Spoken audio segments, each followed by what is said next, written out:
महाभारत के युद्ध में बर्बरिक नाम के धनुर्धर ने बड़ी अहम भूमिका निभाई थी। बर्बरिक की गिनती दुनिया के श्रेष्ठ धनुर्धरों में की जाती है। विशेष बात यह है कि बर्बरिक युद्ध न लड़कर पांडवों की जीत की वजह बने। कौन थे बर्बरिक?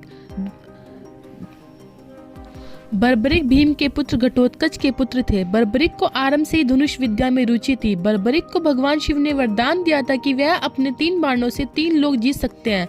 भगवान शिव ने उन्हें वरदान के साथ 3 अमोघ बाण भी दिए।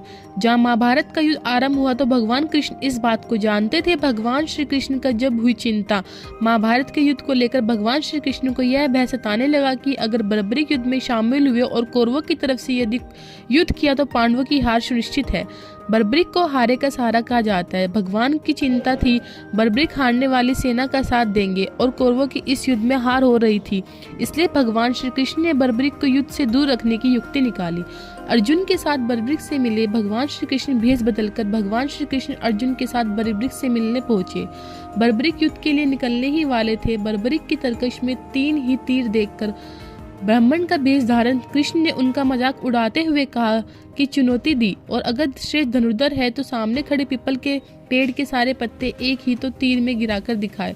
बर्बरिक भगवान की बातों में आ गई और तीर चला दिया, जिससे कुछ क्षणों से सभी पत्ते गिरकर तीर कृष्ण के पैरों के पास चक्कर लगाने लगे। बर्बरिक समझ गए श्री कृष्ण की इस पूरे घटनाक्रम में। बर्बरिक की तीरंदाजी का पता करने के लिए श्री कृष्ण ने चुपके से एक पत्ता अपने पैर के नीचे दबा लिया। बर्बरिक को यह बात समझ आ गई। उसने मुस्कुराते हुए श्री कृष्ण ने अनुरोध किया कि वो अपना पैर पत्ते से हटा ले ताकि तीर अपना काम पूरा कर सके। माँ का दिया था वचन। जब श्री कृष्ण को यकीन हो गया कि बर्बरिक जिस तरह से भी लड़ेंगे दूसरे पक्ष की ही हार तय है, इस पर उन्होंने कुछ पूछा कि बर्बरिक किसकी तरफ से युद्ध करोगे, तो बर्बरिक ने उत्तर दिया, अपनी माँ को वादा कर चुके हैं जो पक्ष हारेगा उसी की तरफ से युद्ध लड़ेंगे। बर्बरिक ने शीश कर दिया भेंट। श्री कृष्ण दोबारा ब्राह्मण के वेश में बर्बरिक के पास पहुंचे और दान में सिर मांग लिया। बर्बरिक महाधनुर्धर होने के साथ